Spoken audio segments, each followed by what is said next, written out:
Happy New Year to all, a chance to reset from 2021 and pursue an optimistic outlook for 2022.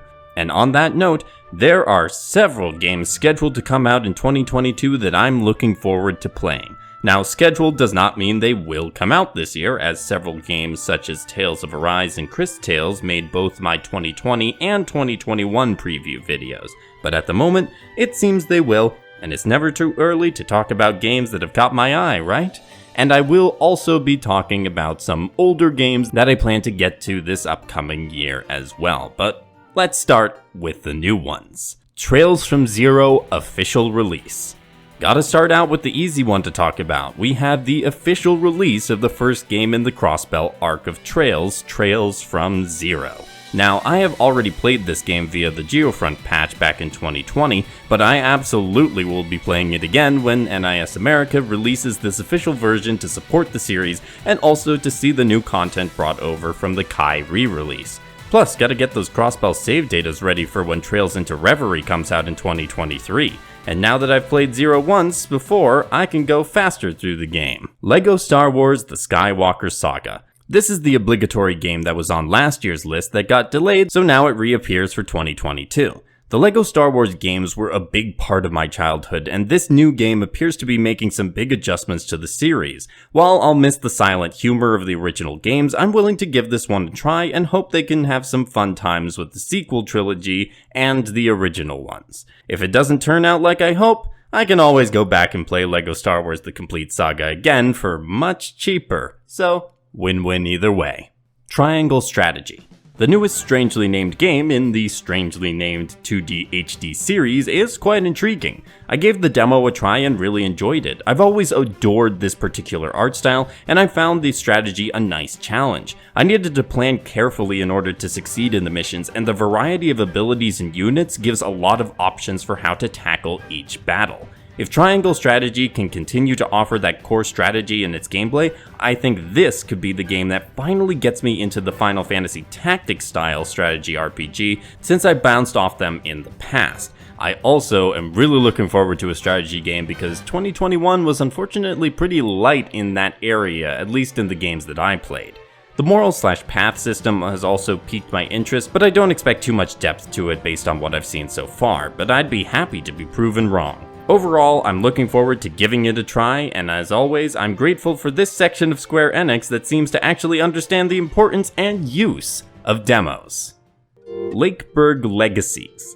This game caught my eye at the PC Game Show, and I think this is a potential sleeper hit for 2022.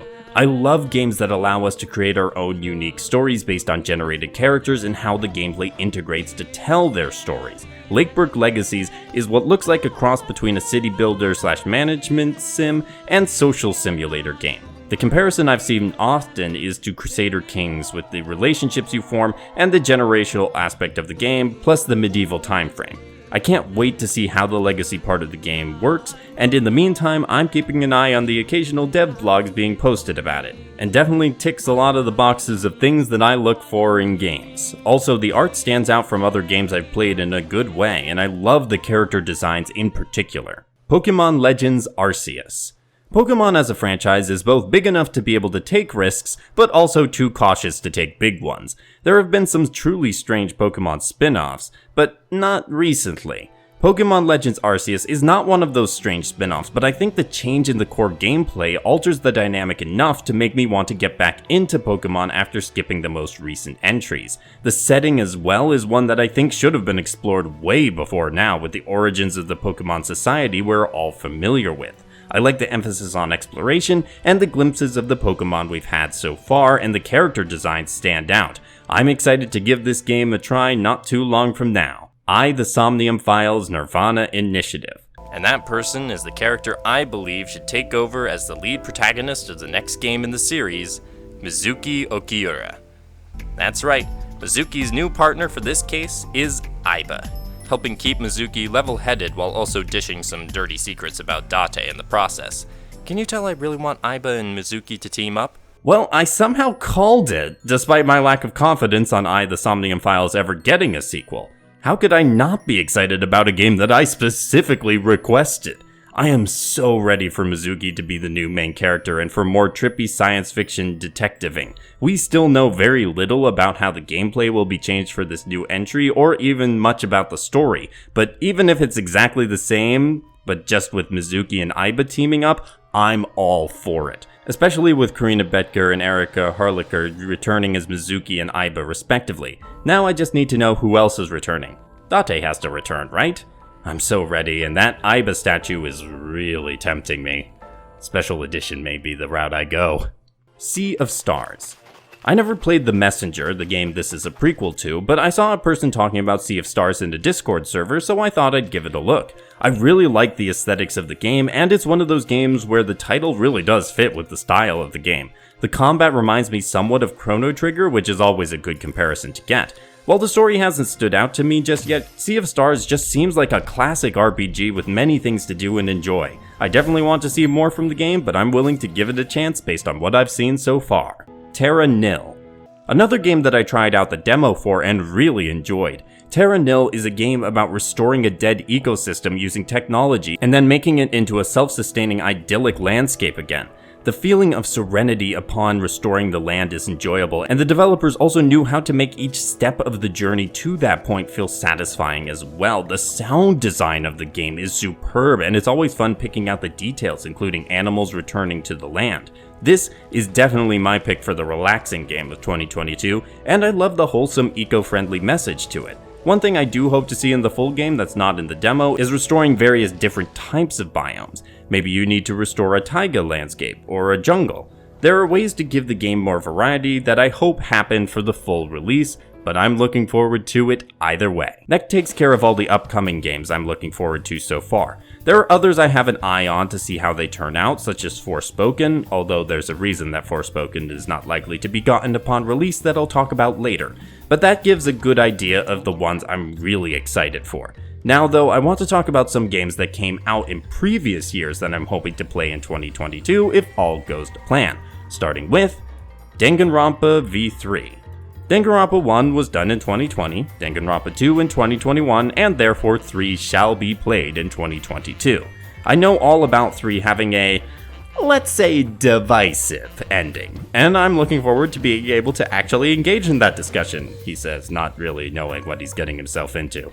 Overall though, I just expect more Danganronpa, and I'm fine with that. There's a lot in these games I enjoy, and what I don't is not usually too intrusive. I'm definitely ready to complete the trilogy, and if things work out as I think they will for my gaming schedule, this could be an early game I tackle in the year. Plus, more Danganronpa characters, and I love me some good characters. Dragon Quest XI-S.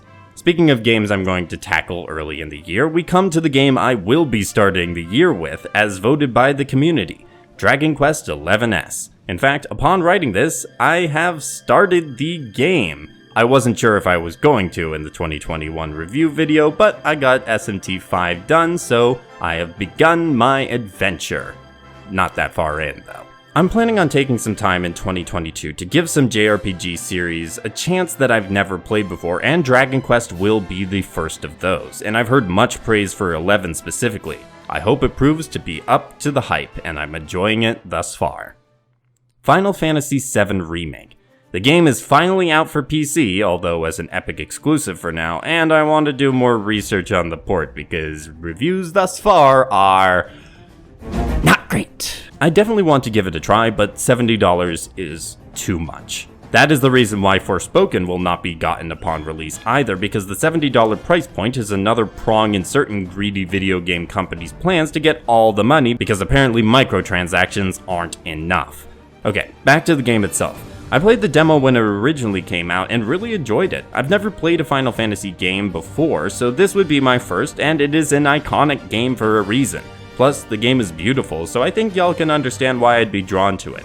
I just needed to go on sale first. I'm thinking by summer sale it'll be set. Tokyo Xanadu EX Plus. Having played through all available Trails and East games in English, I've got to get my Falcom fix somehow, and while Zwei and Gurumin are also games I plan to eventually play, Tokyo Xanadu EX Plus is the most likely one for me to play this upcoming year. Falcom definitely took the Xanadu franchise in a different direction for this one, and I know people have mixed opinions about it, but I want to give it a try myself. I don't have much else to say on the game. I think my expectations are for some memes, some school shenanigans, action combat, and hopefully some memorable characters. Lastly, I want to talk a bit about my plans for the early part of 2022 when it comes to videos. As work got busier in December, I wasn't able to play games or write scripts as much as I have in the past, but January should be different. Currently, the planned videos would be why you should play Shin Megami Tensei 5, why I'm excited for Pokemon Legends Arceus, a Falcom related video I'm working on, and if I can pick up on the scripting for it, my next character analysis video. Thank you for your continued support. Hope you enjoyed this video, and leave a like if you did. Please let me know in the comments what your anticipated 2022 releases are, or what already released games you plan to take off the backlog. Subscribe to keep up with the channel in 2022. Have a great day, and happy gaming.